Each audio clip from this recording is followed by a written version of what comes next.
Hello मैं शैतानो, कैसे हो आप। अपन चालू करते भाई अपने मार्केटिंग मैनेजमेंट की थर्ड वीडियो, ठीक, जिसमें अपन और जो दो पी हैं वो कवर करने वाले, प्राइस मिक्स और प्लेस मिक्स। ठीक है, अभी तक अपन ने भैया मार्केटिंग मैनेजमेंट पूरा पढ़ लिया था, मार्केटिंग पूरा पढ़ लिया था, मार्केटिंग मिक्स के बीच का जो सबसे पहला पी था क्या भैया, प्रोडक्ट मिक्स, वो भी अपन ने पढ़ लिया था पूरा डीपली। ठीक, अब अपन चालू करते भैया अपना आगे के जो दो पी है वो, ठीक, खड़ा खड़ा रहा। सबसे पहले भैया प्राइस मिक्स। तो देखो मिक्स मतलब मैंने क्या बताया था, क्या भैया डिसीजंस लेने या फिर वो टूल जिसकी मदद से हम मार्केटिंग करते हैं। तो भैया ये कौन सा टूल है, प्राइस का टूल है, प्राइस का हथियार है। ठीक, हम भैया मार्केट में बने रहने के लिए जब प्राइस के रिगार्डिंग डिसीजंस लेते हैं तो उसी को भी क्या बोला जाता है, प्राइस मिक्स। क्या लिखा भैया, price mix refers to the decision concerning about price charge, हम अपने प्रोडक्ट का क्या प्राइस चार्ज करें, क्या करना चाहिए। ठीक, वो सब के बारे में डिसीजन लेने को भी अपन क्या बोलते हैं, प्राइस मिक्स बोलते हैं। ठीक है, अब भैया सबसे पहले तो वो लोग बोल रहे हैं प्राइस होता क्या है। तो भैया प्राइस वो होता है जो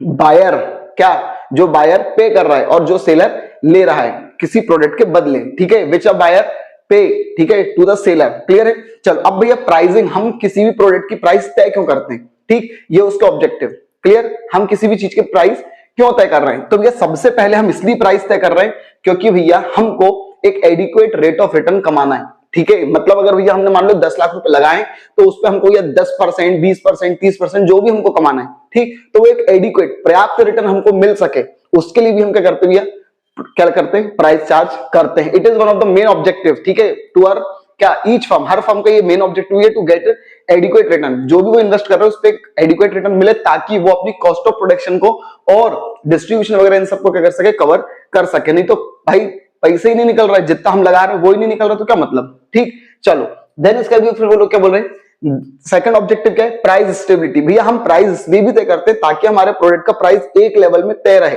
ठीक है, ये नहीं कि कभी ऊपर हो रहा है कभी नीचे हो रहा है। मान लो तुमने डिमांड और सप्लाई के फोर्सेस पे छोड़ दिया कि वे जितनी डिमांड होगी जितनी सप्लाई होगी हमारा प्राइस वैसे तय होगा, तो फिर तो ये कभी तुम्हारा प्राइस भयंकर हो जाएगा, कभी बहुत नीचे आएगा, तो कुछ भी हो सकता है। तो इसलिए तुम स्टेबिलिटी के लिए क्या करते हो, प्राइस चार्ज खुद ही कर देते हो कि भैया इतने में मिलेगा। ठीक है, 150 रुपया देगा। अब इसका भी क्या लिखा है, प्रिवेंटिंग कंपटीशन। भैया हम प्राइस इसलिए भी चार्ज करते हैं ताकि हम कंपटीशन से बच सकें, है ना। ठीक, भाई मान लो कोई प्राइस, जो कॉम्पिटिटर है, कॉम्पिटिटर का प्राइस कुछ और है, हमारा प्राइस कुछ और है। ठीक है, तो भैया हमको वो और कम कर देगा तो हमको भी फिर कम करना पड़ेगा। तो इस तरीके से क्या कंपटीशन बहुत होने लग जाएगा। ठीक, तो भैया उस प्रकार के कंपटीशन से बचने के लिए भैया मैं अपना प्राइस इतना चार्ज कर रहा हूं, तू देख ले भाई तुझको कितना प्राइस चार्ज करना है। ठीक है, ताकि कंपटीशन ना हो, नहीं तो कई बार प्राइस वॉर छिड़ जाता है। प्राइस वॉर का मतलब भैया मान लो बाई चांस अपने एक एग्जांपल ले लेते हैं, मान लो कोको कोला है और पेप्सी है। ठीक है, मान लो कोको कोला ने अपना प्राइस दिया क्या बोलते हैं 12 रुपए की, मान लो एक बॉटल, उसने 10 कर दिया, तो भैया फिर ये बोलेगा एक काम कर मैं भी 10 कर देता हूँ, या एक काम कर मैं 9 ही कर देता हूँ। ठीक है, मेरे से होशियारी, फिर ये कर देगा 8, ये कर देगा 7, ये कर देगा 6, ये कर देगा 5। तो भाई इस तरीके से क्या होता है भैया, इनमें भी ये क्या होता है, प्राइस वॉर छिड़ सकता है। क्लियर है। ठीक, तो जिसके कारण भी कंपनी बहुत लॉस में भी जा सकती है। ठीक, चलो तो भैया वो लोग क्या बोल रहे हैं, क्या इन क्या in the market when cut throat competition, cut throat competition मतलब होता है गला काटो कंपटीशन। ठीक, प्रिवेल, जब कट थ्रोट कंपटीशन चलता है तो जो बिजनेस एंटरप्राइज है उनको इस प्रकार के डिसीजंस लेने पड़ते हैं ताकि इफेक्टिव टू मीट और प्रिवेंट कंपटीशन, ताकि वो कंपटीशन से बच सके। ठीक है, चलो आगे भी वो लोग क्या बोल रहे हैं, प्रॉफिट मैक्सिमाइजेशन। भैया हम प्राइस इसलिए भी चार्ज करते हैं ताकि हमारा मैक्सिमम प्रॉफिट हो सके। ठीक है, हम ज्यादा से ज्यादा क्या कमा सके, प्रॉफिट कमा सके। लेकिन यहां पर हमको ये ध्यान रखना कि भैया देखो हर बंदे की कैपेसिटी होती है वो कितना पैसा दे सकता है। भाई तुम अपना प्रोडक्ट 1000 में बेचो, 2000 में बेचो, सामने वाला खरीदे भी तो। ठीक, तो तुमको प्राइस इस तरीके से चार्ज करना है ताकि वो सामने वाला बियर कर सके। ठीक है, लेकिन वो इतना प्राइस होना चाहिए ताकि तुम मैक्सिमम प्रॉफिट कमा सको। ठीक है, चलो देन इसका भी एंट्री इनटू द मार्केट। कई बार बेटा हम प्राइस इसलिए भी चार्ज करते हैं ताकि हमको मार्केट में एंटर करना है। ठीक, जियो बाबा ने क्या करा भाई, मार्केट में उसको एंटर करना था, पहले तो भी भयंकर फ्री फ्री फ्री, देन इसका थोड़ा सा कम प्राइस रख दिया। तो भी मार्केट में एंट्री करने के लिए भी क्या करते हैं, कुछ लोग प्राइस चार्ज करते हैं, इस तरीके का प्राइस चार्ज करते हैं ताकि उनकी एंट्री हो सके मार्केट में। ठीक है, सस्ते दाम पर निकाल दे, कई बार आ जाते हैं मार्केट में ताकि भी वो कम से कम एंट्री तो ले सके। ठीक है, नहीं तो उनकी कोई डिमांड ही नहीं। भाई अगर मान लो जो ब्रांडेड प्रोडक्ट है भयंकर जो सालों से चल रहा है, अगर तुम भी उतनी लेवल का प्राइस रखोगे तो कौन लेगा। ठीक, तुम पहले थोड़ा बहुत सस्ता रखते हो या उसके साथ कुछ ऑफर वगैरह निकालते हो, तो भैया प्राइस इसलिए भी किया जाता है, चार्ज किया जाता है ताकि हम मार्केट में बन सके। ठीक, चलो देन इसका भैया अब ऐसे कौन से फैक्टर है जिनके ऊपर भैया प्राइस तय होता है। ठीक है, या फिर प्राइस अफेक्ट होता है। ठीक, मतलब कभी ऐसा होता है तो हम ज्यादा प्राइस कर देते, कभी ऐसा होता है तो कम प्राइस कर देते, ऐसा क्यों होता है। तो भैया सबसे पहला पॉइंट भैया प्रोडक्ट कॉस्ट। भाई प्रोडक्ट कॉस्ट मतलब भैया जितने में वो बन रहा है प्रोडक्ट, ठीक। और भैया कोई भी कंपनी बिना कॉस्ट निकाले जी ही नहीं सकती है। अगर कंपनी बस बनाती आ रही सामान, ठीक है, और वो उतने में भी नहीं बिक रहा है जितने में उसकी लागत लग रही है, तो फिर वो कंपनी सर्वाइव ही नहीं कर पाई। तो भैया सबसे पहला फैक्टर क्या है, प्रोडक्शन की जो कॉस्ट है वो। तो भैया अगर प्रोडक्शन की कॉस्ट ज्यादा है तो प्राइस भी ज्यादा रखना पड़ेगा, कॉस्ट कम है तो प्राइस भी कम रखना पड़ेगा। देन इसका यूटिलिटी एंड डिमांड। अगर बेटा आपका प्रोडक्ट बहुत भयंकर यूटिलिटी वाला है, मतलब उसकी बहुत ही ज्यादा डिमांड है, बहुत ज्यादा उसके यूटिलिटी मतलब बहुत ज्यादा यूजेस है, ठीक है, तो भैया उसका प्राइस एक्सक्लूसिवली ज्यादा हो सकता है। लेकिन अगर यूटिलिटी नहीं है, एक आध चीज में काम आ रहा है, डिमांड भी बहुत कम है, तो फिर भैया उसका प्राइस कम रहेगा। देन इसका भी बोल रहे हैं कंपटीशन। अब भैया जो कॉम्पिटिटर प्राइस चार्ज करेगा, हम भी वही वाला प्राइस चार्ज करेंगे, ठीक है, ताकि प्राइस वॉर से बचा जा सके, ठीक है। चलो अब इसका भी क्या बोल रहे हैं, quality of product and service. भाई अगर तुम्हारा जो प्रोडक्ट है, जो है ना, उसकी अगर बहुत ही अच्छी क्वालिटी, बहुत ही अच्छी सर्विस है, तो फिर भाई आप एक्सेप्शनली थोड़ा ज्यादा अच्छा प्राइस रख सकते हो, ठीक है, ज्यादा प्राइस चार्ज कर सकते हो। अगर आपकी क्वालिटी वगैरह ठीक ठाक नहीं है तो बेटा फिर आप कम ही प्राइस रखोगे। देन इसका भैया बाइंग मोटिव्स। क्या बोल रहे हैं भैया, buying motives also affect the price. भैया आप किस मकसद से खरीद रहे हो वो भी बेटा प्राइस को करता अफेक्ट करता है, ठीक है। अगर भैया इफ द प्रोडक्ट बहुत स्टेटस प्रेस्टीज नेचर का है, तो कस्टमर ज्यादा से ज्यादा प्राइस भी कर सकता है चार्ज करने के लिए, मतलब उससे अपन चार्ज कर सकते हैं, ठीक। अगर भाई मान लो कोई प्रोडक्ट है ऐसा कि जो बिल्कुल मतलब उसकी शान शौकत बढ़ा देगा उस कस्टमर की, तो भैया वो फिर ज्यादा में भी खरीद लेगा, ठीक है। अधिकतर तुम देखते हो नंबर प्लेट, ठीक है, गाड़ी की जो नंबर प्लेट रहती है, एक नंबर वाली गाड़ी की नंबर प्लेट इतने करोड़ में बिकी, उतने करोड़ में बिकी, तो भाई वो प्रेस्टीज बढ़ाती है कई बार, ठीक है, ऐसा लगता है लोगों को, ठीक। तो भैया प्रेस्टीज बढ़ाती है, और भाई देख देख देख 7 सत्ते वाले, वो 4 सत्ते वाली गाड़ी, 5 4 पंजे वाली गाड़ी, तो भाई इमेज, तो ये उसके कारण भी होता है, प्रोडक्ट का प्राइस ऊपर नीचे होता है, ठीक है। आपका मोटिव क्या खरीदने का। चलो देन इसका भी फिर अपन क्या बोलते हैं, नेक्स्ट अपन बात करते हैं बेटा, ये हो गया अपना प्राइस मिक्स खत्म, ठीक है। प्राइस मिक्स बस इतना ही था, ज्यादा कुछ चीजें नहीं थी, ठीक है। मीनिंग इंपॉर्टेंट है थोड़ा सा। देन इसका भी उसके ऑब्जेक्टिव और उसके फैक्टर अफेक्टिंग। अब बेटा अपन बात करते हैं प्लेस मिक्स। देखो प्लेस मिक्स मतलब मैंने क्या बोला था, मिक्स मतलब डिसीजन लेना है, तो इसमें भी हम डिसीजंस ही लेंगे, लेकिन किसके रिगार्डिंग, एक जगह से दूसरी जगह तक अपना सामान कैसे पहुंचाएं उसके रिगार्डिंग, ठीक। तो उसको बोले जाते हैं प्लेस मिक्स। क्या बोल रहे हैं, place mix refers to the decisions concerning about हम कौन सा चैनल चुने ताकि हमारा मैन्युफैक्चर से कस्टमर तक सामान फ्लो हो जाए, पहुंच जाए, ठीक है। आगे बोल रहे भैया place mix refers to set of decisions taken क्या in order to make the product available. भैया हमको ऐसा डिसीजन लेना है ताकि भैया सब लोगों तक भी प्रोडक्ट हो सके, आसानी से पहुंच सके। अब अपन यहाँ पर बात करते हैं, यहाँ पे एक शब्द आया था चैनल ऑफ डिस्ट्रीब्यूशन, ठीक है। तो भैया चैनल ऑफ डिस्ट्रीब्यूशन होता क्या है, ठीक है। तो भैया सबसे पहले क्या बोल रहे हैं, but channel of distribution refers to the people और middle man who help in distributing goods.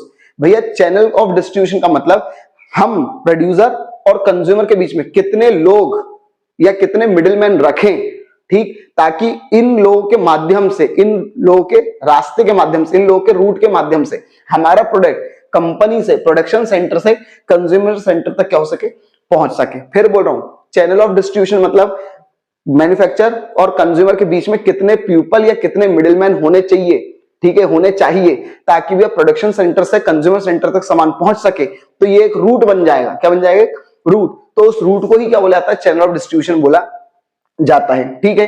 अब ये चैनल ऑफ डिस्ट्रीब्यूशन के क्या होते हैं, फंक्शंस क्या होते हैं, तो देखो चैनल ऑफ डिस्ट्रीब्यूशन सबसे पहला काम क्या करता है भैया, शॉर्टिंग और ग्रेडिंग वगैरह करता है, ठीक है। देखो कंपनी तो क्या करती है, भयंकर प्रोडक्शन करती, बात खत्म, उसको मतलब नहीं है। अब वो क्या करती है, देखो उसको इतना टाइम नहीं है कि ये अच्छा वाला निकालो, बुरा वाला निकालो, ऐसे करो वैसे करो, नहीं, उन्होंने तो बस प्रोडक्ट बनाए बनाए बनाए बनाए होलसेलर को दे दिया मान लो, ठीक है। अब वो होलसेलर क्या करता है, ठीक भाई, अच्छी क्वालिटी वाले सामान अलग रखेगा, इधर फिर अलग रखेगा, फिर इधर अलग रखेगा। सीधी बात अगर मैं बताऊं ना, ये तुमको ठेले पे भी ये चीज दिख जाएगी, ये वाला एप्पल 120 रुपए किलो, ये वाला एप्पल 100 रुपए किलो, वो वाला एप्पल 80 रुपए किलो। शॉर्टिंग क्लियर है, ठीक। तो भैया शॉर्टिंग करने का काम किसका रहता है, ये जो डिस्ट्रीब्यूशन चैनल रहता है ना, मतलब बीच के जो लोग रहते हैं उन लोग का ये सब काम रहता है। कंपनी अपने मेन प्रोडक्शन पे ध्यान देती है, बाकी शॉर्टिंग करना, ग्रेडिंग करना, ये सब जो मिडिल मैन वगैरह लोग रहते हैं वो वाले लोग काम करते हैं। फिर बेटा एक्यूमुलेशन, तो जो बीच का जो बंदा है, जैसे मान लो होलसेलर है, तो बेटा वो एक्यूमुलेट करने का भी काम करता है, ठीक है। भाई मान लो मेरी कंपनी नमकीन बना रही है, सेव बना रही है, सेव नमकीन जो भी है, तो भाई ऐसी बहुत सी कंपनी होंगी, तो वो जो बीच का जो मिडिल मैन लोग रहते हैं वो लोग क्या करते हैं, हर कंपनी से एक्यूमुलेट करते आते हैं, ठीक है। अलग भाई मान लो कोई एक करते हैं सेव का होलसेल व्यापारी है, तो भाई वो क्या करेगा, वो तो हर प्रकार की कंपनी से क्या करेगा, एक्यूमुलेट करेगा। तो ये चैनल ऑफ डिस्ट्रीब्यूशन का एक और काम क्या रहता है, जो मिडिल मैन लोग रहते हैं उनका एक और काम क्या रहता है, भैया वो एक्यूमुलेट भी करते हैं सामानों को, ठीक। फिर इसके बाद वैरायटी और असॉर्टमेंट, क्या बोल रहे हैं, middleman maintain variety of goods. देखो इसमें क्या था, middleman maintain a large stock, ठीक है। सबसे पहली बात तो ये वो कंपनी है, ठीक है, मान लो होलसेलर है, होलसेलर क्या करता है, कंपनी का बहुत भयंकर स्टॉक अपने पास रखता है, ठीक है, ताकि वो सप्लाई में कोई दिक्कत ना हो। अब यहां पर वो लोग बोल रहे हैं उसमें भी अलग अलग प्रकार की कंपनी को क्या करता है, वो हायर करता है, ठीक है, मतलब अलग अलग प्रकार की कंपनी को क्या करता है, उनके सामान खरीदता है, बाय करता है, ठीक है। इसमें सिर्फ एक कंपनी का था और इसमें भी अलग अलग कंपनी से क्या करता है, वो खरीदता है, ठीक। देन इसका भी पैकिंग, अब जो बीच का जो मिडिलमैन रहता है वही भी ये क्या करता है, अच्छे से पैकिंग वगैरह करने का क्या करता है, काम करता है, ठीक है। देन इसका भी फिर इसका भी प्रमोशन भी वही करता है कई बार, है ना। देन इसका भी नेगोशिएशन, मतलब जो नीचे रिटेलर वगैरह लोग हैं उनसे नेगोशिएट करने का काम भी, मतलब भैया इतना नहीं इतना, बार्गेनिंग करने का काम, ये सब भी ये करता है, वही करता है। देन इसका भी रिस्क टेकिंग, भाई रिस्क वही ले रहा है, क्यों, क्योंकि देखो उसने तो कंपनी से भयंकर सामान उठा लिया, ठीक है, जो होलसेलर है। कंपनी को क्या मतलब, कंपनी तो बोले भैया मेरे को पैसे चाहिए बस, हाँ 1 महीने बाद दे दे, 2 महीने बाद दे दे, लेकिन पैसे दे दे, ठीक है। तो अब भैया बिके ना बिके तो उसकी पूरी रिस्क उसकी रहती है, तो भैया रिस्क टेकिंग भी वही करता है, ठीक है। चलो ये था भैया। अब इसका बेटा अपन बात करते हैं टाइप ऑफ चैनल डिस्ट्रीब्यूशन, मतलब कितने प्रकार के चैनल होते हैं, ठीक। तो ये सबसे पहला चैनल बेटा होता है जीरो लेवल चैनल, ठीक। इसमें भी ये क्या होता है, मैन्युफैक्चर और जो कंज्यूमर रहता है उनके बीच में कोई भी लेवल नहीं है, ठीक है, जीरो लेवल, दोनों के बीच में कोई भी मिडिलमैन नहीं है, तो उसको बेटा क्या बोला जाता है, क्या, जीरो लेवल चैनल, ठीक, या फिर डायरेक्ट चैनल। क्या बोल रहे हैं भैया, direct channel customer without adopting any middleman, कोई भी इंटरमीडिएट कोई भी मिडिलमैन बीच में नहीं होता है, डायरेक्ट वो लोग सेल करते हैं। जैसे भी example, Bata sells shoes directly through mail order, ठीक है, इंटरनेट, ठीक है भैया, जो बाटा है या कोई भी कंपनी अगर वो डायरेक्ट अपना सामान डायरेक्ट बेच रही है ऑनलाइन वगैरह, तो भैया उसमें कौन मिडिलमैन है, कोई नहीं है, ठीक। चलो देन इसका भी अब आते हैं इनडायरेक्ट चैनल, ठीक। ये थे डायरेक्ट, डायरेक्ट को ही जीरो बोलते हैं। अब अपन बात करते हैं इनडायरेक्ट चैनल। तो बेटा इनडायरेक्ट चैनल में देखो क्या बोल रहे हैं, वन लेवल चैनल, तो सीधी बात है, वन लेवल मतलब भैया बीच में एक बंदा होगा, बीच में एक बंदा होगा। तो बेटा वो लोग क्या बोल रहे हैं, in this one intermediary adopted, एक इंटरमीडिएट को हम क्या करते हैं, अडॉप्ट करते हैं, जैसे कि द रिटेलर। आगे बोल रहे हैं फ्रॉम द फर्म, जो फर्म रहती है वो डायरेक्ट अपना सामान किसको देती है, रिटेलर को, रिटेलर फिर क्या कहता है, कंज्यूमर को देता है, ठीक है। देन इसमें भी ये क्या बोल रहे हैं, जैसे कि expensive watches through watch showrooms, ठीक है, शोरूम्स के कार जो होती है, भाई कार कंपनी डायरेक्ट थोड़ी नहीं बेचती है, कार बनाई, कार किसी शोरूम पर दे देती है, वो शोरूम वाले डायरेक्ट फिर क्या करता है, आप लोग को देता है, ठीक है। देन इसका ये क्या बोल रहे हैं, नेक्स्ट, अब देखो ये यहीं पे मैं डायरेक्ट समझा देता हूं। एक है भैया डायरेक्ट चैनल, तो डायरेक्ट कंपनी कस्टमर को देती है। फिर रिटेलर चैनल, मतलब वन लेवल चैनल, इसमें कंपनी पहले रिटेलर को देती है फिर कंज्यूमर तक जाता है। टू लेवल को भी क्या बोला जाता है, होलसेल चैनल, इसमें ये कंपनी पहले होलसेलर को देती है फिर रिटेलर को और फिर कंज्यूमर तक जाता है। फिर होता है बेटा एजेंट चैनल, जिसको 3 लेवल चैनल बोला जाता है, मतलब प्रोड्यूसर से पहले एजेंट या ब्रोकर, फिर वो होलसेलर, फिर वो रिटेलर और फिर वो कस्टमर, ठीक है। तो यही था बेटा 2 लेवल 3 लेवल, यही सब पूरा है, ठीक है। एक बार पढ़कर देख लेना, एग्जांपल वगैरह भी आपको सब मिल जाएगा, ठीक। चलो अब बेटा अपन बात करते हैं नेक्स्ट, फैक्टर डिटरमाइनिंग क्या, चॉइस ऑफ चैनल या फिजिकल डिस्ट्रीब्यूशन ऑफ कमोडिटी।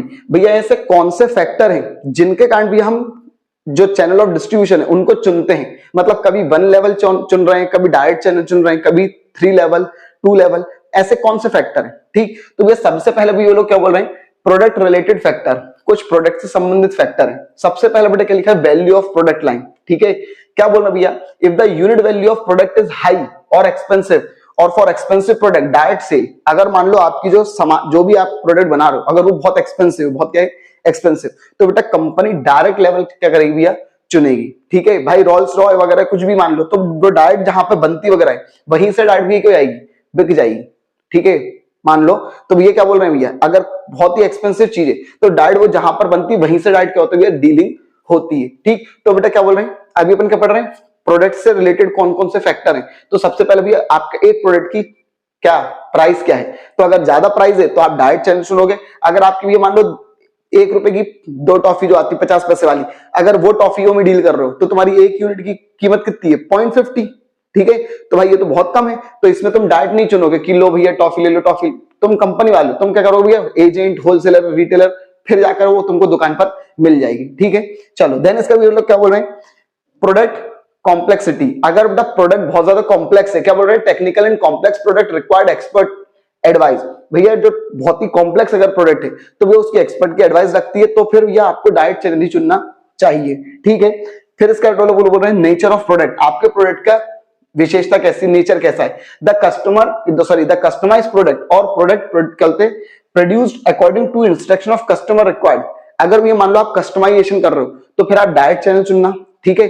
और अगर आप कस्टमाइजेशन वाले टाइप के प्रोडक्ट नहीं है, सभी के एक ही स्टैंडर्ड वाली चीजें, तो भैया आप मिडिलमैन वगैरह को आप चुन सकते हो, ठीक है। अब इसका भी बोल रहे हैं पेरिशेबल और नॉन पेरिशेबल। अगर डायरेक्ट चैनल क्या बोलते हैं, direct selling is used for perishable. अगर बेटा पेरिशेबल गुड्स है, मतलब वो बहुत ही जल्दी सड़ जाते हैं, तो बेटा डायरेक्ट चैनल चुनना, खटाक से कंपनी बेच लाती है और बेच देती है, ठीक है। लेकिन अगर आपका प्रोडक्ट थोड़ा सा चल सकता है, ठीक है, नॉन पेरिशेबल है, तो फिर आप मिडिलमैन को चुन सकते हो। अब बेटा कंपनी रिलेटेड फैक्टर, कंपनी के ऊपर भी डिपेंड करता है कि आप कौन सा फैक्टर चुनोगे, ठीक है, मतलब मिडिलमैन चुनोगे नहीं चुनोगे। तो बेटा सबसे पहले भैया फाइनेंस, क्या बोल रहे हैं, a company which has deep pocket or no finance problem should prefer direct। अगर कोई कंपनी के ऊपर कोई फाइनेंशियल बर्डन नहीं है तो डायरेक्ट चैनल चुन सकती है, बजाय अगर कोई वीक कंपनी तो। देन इसका डिग्री ऑफ कंट्रोल, कंपनी कितना कंट्रोल रखना चाहती है, क्या बोल रहे हैं, firm wanting tight control over the distribution. अगर कंपनी बहुत कंट्रोल रखना चाहती है अपने डिस्ट्रीब्यूशन चैनल पर, ठीक है, ताकि कोई भी सामान इधर से उधर कुछ ना हो जाए, तो भैया क्या शॉर्ट या फिर डायरेक्ट चैनल को कंपनी चुनेगी, ठीक है। देन इसका भी लोग कवर है, जैसे पहले पतंजलि था, तो भैया पतंजलि पहले डायरेक्ट करता था, मतलब भैया कंपनी ने बनाया उसी के स्टोर पर बस मिलता था डायरेक्ट, या फिर मिडिलमैन, मान लो एक मिडिलमैन बहुत ही शॉर्ट चैनल रखती थी वो, ठीक है। लेकिन फिर उसके बाद भी उसने बोला एक काम करो, अवेलेबिलिटी करनी है, सब जगह तक सामान पहुंचाने, तो इसको छोड़ो, हर दुकान पर बेचो आप। फिर इसका बेटा बोल रहे हैं कॉम्पिटिटिव फैक्टर। तो भाई कॉम्पिटिटिव फैक्टर में भाई सीधी सी बात है, जो कॉम्पिटिटर तुम्हारा कर रहा है तुम भी वही चैनल को चुन लो, बात खत्म, ठीक है। फालतू क्या नाटक करना, भाई अगर वो 2 लेवल चुन रहा है तुम भी 2 लेवल चुन लो, खत्म बात, ठीक। देन इसका लास्ट क्या बोल रहे हैं ये लोग, मार्केट रिलेटेड फैक्टर। तो बेटा मार्केट रिलेटेड फैक्टर्स में क्या है, क्या बोल रहे हैं, nature of market in industrial market direct selling. अगर बेटा इंडस्ट्रियल मार्केट, आप मतलब ऐसा प्रोडक्ट बना रहे हो जो इंडस्ट्री में इस्तेमाल होता है, तो फिर तो आप डायरेक्ट चुनो, ठीक है। लेकिन वेयरएज इन कंज्यूमर मार्केट, अगर आप ऐसा गुड्स बना रहे हो जो कंज्यूमर यूज करते हैं, तो बेटा फिर आप डिस्ट्रीब्यूशन चैनल को चुन सकते हो, ठीक है। चलो देन इसका फिर बोलो क्या बोल रहे हैं, साइज ऑफ मार्केट, आपके मार्केट का क्या साइज है। अगर if the number of customer बहुत ज्यादा है तो बेटा आप मिडिलमैन को चुनना। लेकिन अगर आपके पास भी बीच में कलते बहुत ही छोटा कंज्यूमर बेस है आपका, तो फिर आप डायरेक्ट चुन सकते हो। देन इसका कर रहे हैं ज्योग्राफिकल कंसंट्रेशन, आप कितने बड़े एरिया में डील कर रहे हो। अगर आप बहुत भयंकर बड़े एरिया में डील कर रहे हो तो फिर मिडिलमैन रखना ही पड़ेगा आपको। आप कहां तक, कश्मीर से कन्याकुमारी का घूमते रहोगे, आप नहीं घूम पाओगे अकेले, तो आपको मिडिलमैन रखना पड़ेगा। लेकिन अगर आप ज्योग्राफिकल एरिया बहुत कम है तो आप भैया अकेले भी कर सकते हो, बिना मिडिलमैन के कर सकते हो, सामान बेच सकते हो। फिर बेटा क्वालिटी, क्या बोलते हैं, quantity purchase, sorry. If order is big, अगर बहुत बड़ा ऑर्डर है तो फिर डायरेक्ट बेच दो, कोई दिक्कत नहीं है। लेकिन अगर ऑर्डर बहुत कम है तो भैया फिर इंटरमीडिएट से चुनो, बात खत्म। बेटा component of physical distribution, physical distribution के क्या क्या कंपोनेंट है, ठीक। तो भैया सबसे पहला कंपोनेंट भैया ऑर्डर प्रोसेस होता है, फिर आपका ट्रांसपोर्टेशन आता है, वेयर हाउसिंग आता है और इन्वेंट्री आता है। ये 4 चीजें मिलकर क्या बनाती है, फिजिकल डिस्ट्रीब्यूशन को बनाती है, ठीक है। क्या भैया कंपोनेंट ऑफ फिजिकल डिस्ट्रीब्यूशन, मतलब सामान इधर से उधर लाने ले आने के बीच में जो लोग आते हैं मिडिलमैन, उन लोग को क्या होता है, मतलब वो लोग के कंपोनेंट क्या है, तो वो ऑर्डर लेते हैं, ट्रांसपोर्टेशन वगैरह करते हैं, वेयर हाउसिंग वगैरह करते हैं और इन्वेंट्री को संभालते हैं, ठीक है। ये अपने भैया 2 P हो गए हैं, ठीक है। प्राइस मिक्स भी हो गए, प्लेस मिक्स भी हो गया। अब एक लास्ट अपना बचा हुआ बेटे क्या, प्रमोशन मिक्स, ठीक है। और ये प्रमोशन मिक्स भाई कल अपन इसको भी पूरे को खत्म कर देंगे, जो नेक्स्ट वीडियो अपनी आएगी उसमें अपन पूरा खत्म कर देंगे, ठीक है। भाई अगर आपको कंटेंट पसंद आ रहा है, समझ में आ रहा है, पढ़ाने का तरीका अच्छा लग रहा है, तो भाई प्लीज आप चैनल को सब्सक्राइब करो। और जो लोग सब्सक्राइब कर देते हैं उनसे भाई रिक्वेस्ट है कि प्लीज भाई वापस से अनसब्सक्राइब मत करा करो आप लोग, ठीक है। बहुत ज्यादा डिमोटिवेशन फील होता है कि यार भाई पता नहीं क्या बुरा लग गया या क्या समझ में नहीं आया, जो हम भाई अच्छे डिलीवर नहीं कर पाए आपको, और आपने भी हमारी फैमिली से निकलने का निर्णय लिया। तो प्लीज भाई फैमिली मेंबर बनिए, सब्सक्राइब करिए और हमेशा सब्सक्राइबर्स बने रहिए, ठीक है। बस आपका प्यार और सपोर्ट चाहिए। Thank you.